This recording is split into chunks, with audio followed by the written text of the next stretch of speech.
تو آپ ان پر ایک سرسری نگاہ ڈالیں تو آپ کو اندازہ ہوگا کہ ہم آوازوں کی درجہ بندی کس طور پہ کر پاتے ہیں. اس میں سے مسموع آوازیں کون سی ہیں, غیر مسموع آوازیں کون کون سی ہیں, حکاری آوازیں کون کون سی ہیں, غیر حکاری آوازیں کون کون سی ہیں, اور ان کے ہونے یا نہ ہونے سے مانوی فرق کس حد تک پیدا ہوتا ہے. اصل میں مسئلہ وہ مانوی فرق کا ہے. اگر مانوی فرق نہیں پیدا ہوتا ہے تو کوئی زیادہ دشواری نہیں ہے, لیکن کہتے ہیں کہ نقطے کے ہیر پھیر سے خدا جدا ہو جاتا ہے, تو اس قسم کی دشواری پیدا ہوتی ہے. اگر آپ صحیح آوازوں کی صحیح تلفظ نہیں کر پاتے, اس کا مطلب ہے کہ آپ نے آج کل محسوس کیا ہوگا بالخصوص ہندی والوں کے ساتھ کہ وہ پھل کو پھل نہیں کہہ پاتے, وہ ف کو ف سے ریپلیس کرتے ہیں. پہ ہمارے یہاں بھی وہ آواز موجود ہے, لیکن ہم اس کا استعمال دوسری جگہوں پہ کرتے ہیں. مثلا اگر انہیں پھل بولنا ہوگا تو وہ پھل بولتے نظر آئیں گے. اگر آپ کا اتفاق ہوا ہے یا نہیں میں نہیں جانتا, لیکن بالکل میں نے محسوس کیا ہے کہ آج کل ف کا چلن کم ہو گیا ہے اور ف کا چلن بڑھتا چلا گیا ہے. لیکن اس سے بہت زیادہ مانوی فرق پیدا ہوتا ہے. مفہوم کچھ ہے, ادائیگی کچھ ہوتی ہے, اور اس لیے اگر ہم یہ کہیں کہ یہ سانپ کا فن ہے اور وہاں آپ کہیں کہ یہ سانپ کا فن ہے, تو فن اور فن میں اور ف کے فرق سے مانوی فرق پیدا ہو جائے گا. یہ ضروری ہے کہ ہم اس فرق کو سمجھیں اور ان کی طرف. لیکن میں عرض کر رہا تھا کہ ان ساری تفصیلات کو ابھی آپ کے سامنے پیش کرنا ممکن نہیں, کیونکہ ہم وقت اتنا نہیں ہے کہ ہم ان تفصیلات میں جا سکیں. لیکن وہ جو بھی مٹیریلز ہیں وہ آپ دیکھیں. اس کے علاوہ میں آپ کو چند کتابوں کو ریکمینڈ کر سکتا ہوں. ایک گیان چند جین کی کتاب ہے عام لسانیات, قومی کونسل نے اسے چھاپا ہے. وہ کتاب آپ کے لیے معاون ثابت ہو سکتی ہے. اسی طرح اس ناچیز کی بھی ایک کتاب ہے اردو لسانیات کے نام سے, قومی کونسل نے اس کتاب کو بھی چھاپا ہے. آپ اس کتاب کو بھی دیکھیں, اس میں یہ ساری تفصیلات آپ کو مل جائیں گی. میں اپنی بات یہاں پہ ختم کر رہا ہوں تاکہ ہمارے پاس کچھ وقت ہو جو میں آپ کے سوالوں کا جواب دے سکوں, بشرطے کہ آپ سوال پوچھیں. شکریہ, بہت بہت شکریہ فار پیشنٹ ہیئرنگ.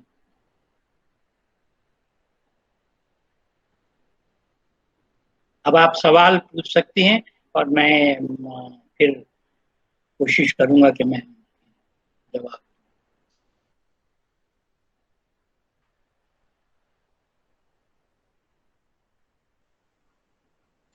السلام علیکم سر. وعلیکم السلام.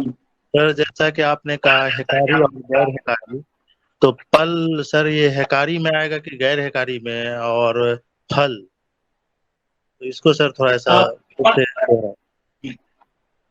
بہت خوب شاکب صاحب, آپ کا سوال تھا یہ. یس سر. جی جی, ایسا ہے کہ یہ اس کی وضاحت میں کرتا رہا اپنی گفتگو میں کہ حکاری اور غیر حکاری میں فرق کیا ہے. حکاری آوازوں میں نے آپ سے عرض کیا تھا ایک پف آف ایئر کی. جب ہم پف آف ایئر کی بات کرتے ہیں, یعنی ایک مزید جب ہم آوازوں کو بولتے ہیں اس میں کچھ ہوا کے جھونکے میں اضافہ اگر کر دیں تو حکاریت پیدا ہوتی ہے, انسپریشن پیدا ہوتا ہے. انگلش میں اسے انسپریشن کہتے ہیں, اردو میں اس کے لیے حکاریت کی اصطلاح استعمال ہوتی ہے. تو یہ ایک ایسی آواز ہے جو حکاری ہے, جو جس میں انسپریشن ہے. پ کی آواز ایسی ہے جس میں انسپریشن نہیں ہے. اور اس کو آپ کے پاس ایک اور آسان آپ کو ترکیب بتاتا ہوں. آپ اپنے ہاتھ کو اپنے منہ کے قریب لائیں اور پہلے پ کہیں اور پھر پ کہیں. فرق آپ کے سامنے ہوگا, فرق آپ بآسانی محسوس کریں گے. پ میں ہوا کا جھونکا زیادہ اس ہتھیلی سے ٹکراتا ہوا نظر آئے گا, اور جب آپ پ کہیں گے تو وہ کم ٹکراتا ہوا نظر آئے گا. آپ کر کے محسوس کریں اور پھر مجھے بتائیں. جی جی سر. جی, یہ ایک آسان نسخہ ہے حکاریت کو محسوس کرنے یا سمجھنے کا, کہ حکاریت جہاں جہاں حکاریت ہوگی وہاں ہوا کے جھونکا بڑھ جاتا ہے، اور جہاں حکاریت نہیں ہوگی وہاں ہوا کا محدود ہوگا۔ ایک اور دوسرا ایک میں آپ کو دیوناگری کی ورن مالا کی مدد سے بتا دینا چاہوں گا کہ وہ دیوناگری کی ورن مالا بہت ہی سائنٹیفکلی آرگنائزڈ ہے، وہ فونیٹیکلی آرگنائزڈ ہے، اس لیے اس سے بھی آپ کو مدد مل سکتی ہے۔ وہاں پہلی آواز کو چھوڑ دیں، یعنی آڈ اینڈ ایون کا کانسیپٹ اگر آپ جانتے ہیں تو آڈ آوازیں غیر حکاری ہیں اور ایون آوازیں حکاری ہیں، تو 2 نمبر اور 4 نمبر کی جو آواز ہے وہ حکاری ہوتی ہے، اور جو پہلی اور تیسرے نمبر کی آواز ہے وہ غیر